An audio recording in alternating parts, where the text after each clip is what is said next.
Hi, my name is jmoun, and I'm going to be talking about my informative speech. The young adults are addicted to social media.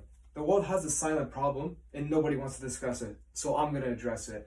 Becoming too addicted to social media can affect your mental health and your physical health. I'm a young adult myself, and you as well, so I know how it feels to be addicted to social media, such as Facebook, Instagram, TikTok, and all that good stuff. Older people, Facebook. Young adults should be mindful of the time they're spent on social media. I know when you're on your phone in the bathroom or you're in class, sometimes you finish the homework, it's easy just to, pull out the phone right here. It's a Samsung. I know y'all have iPhones, but look, you can hold this if you want. You can look through it, you just look through it for 10-15 minutes. You do it 5 times a day, you don't even know it. There goes 3 hours a day on your phone, just on social media alone. So I know how it feels. I will be discussing now reasons why it can affect your young adults or children using social media way too much. Now, in the article, Why Limit Social Media Use, written by the American Pediatrics Academy, they discuss how young adults and children, when using social media, can affect your sleeping habits. Example, when you're in bed an hour before, they say try not to use your phone because of the UV lights presented by the phone. So whenever you're on the phone and you're looking at it, it can affect your eyelids and it could disrupt your sleeping cycle. Another scary reason why you should limit your kids to social media use is the risk that they can be cyberbullied. A lot of kids have been affected mentally from just cyberbullies. They've been called names. They've been called a lot of things that could prevent them from mentally suicide long term. That's a very tragic thing. We don't want that to happen. And now, another thing why is when you're on the social media, you tend to connect with new people, which is a good thing. You want to connect with new people, but it can also affect your way of communicating with people in real life, your social skills. That's why you need to worry about, if I text too much, maybe I won't know how to interact with people. So you just keep in mind of that. Physicians have compelling reasons why social media can affect your physical and mental health. This is another group that did studies and showed us how it can affect your mental and physical health. In the article, Teens and Social Media Use, What's the Impact?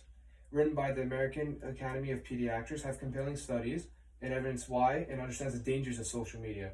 In 2019, considering more than 6,500 kids to ages 12 to 15 years old within the US found that they were more prone to going through mental stresses, leading to unhappiness and depression while using social media more than 3 hours a day. Another study was done in the UK, in Britain to be exact. If you use your phone more than 3 times a day, more than 2 hours, you were prone more to lead to depression, more thoughts about harming yourself and others as well. But it was more about harming yourself. So always keep that in mind. Another thing to talk about, another things that you should be aware of when using social media. In 2016, another study was done. More than 450 youngsters, found out that when you use social media throughout the night, that it can disrupt not only your sleeping, just how in the other study it showed, it can lead to some cases of suicide. Now we went over how physicians and pediatrics discovered and throughout studies throughout the years to show how social media can affect your physical health and your mental health. Now we'll be going over things like other activities, other things to do just to be off social media. There is read a book, learn a new language, learn how to cook. Cooking is really fun. I've took that over. It has really helped me throughout the years to get off social media, limit my time on it.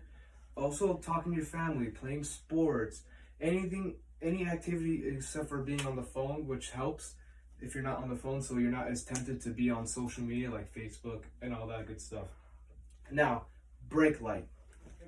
I know what I'm saying is social media is really bad, you shouldn't be on it. No, that's not what I'm saying. I'm saying hey, social media is a good thing. You can connect with new people, you can experience new things throughout the phone. You can see how cultures are from thousands and hundreds miles away from you. But it's also good to know that you should restrict it and not overuse the use of social media.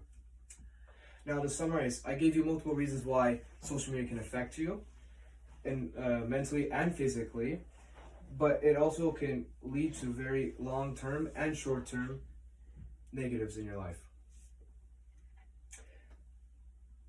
Now, young adults and children should be monitored, and this is my reason. Your brain is still developing, and it's easy to pick up new habits and new addictions. That's why they say for tobacco, don't use it under the age of 21 because it can affect the way your brain develops. And social media is not any different because social media does give you a sense of sensations throughout studies to show how brain activity is used. So it's very important. Now, I hope this presentation broadens your mind and just become a little bit more aware of how social media can affect your life and how it can also be good, but just to monitor it. Thank you so much. My name is jmoun.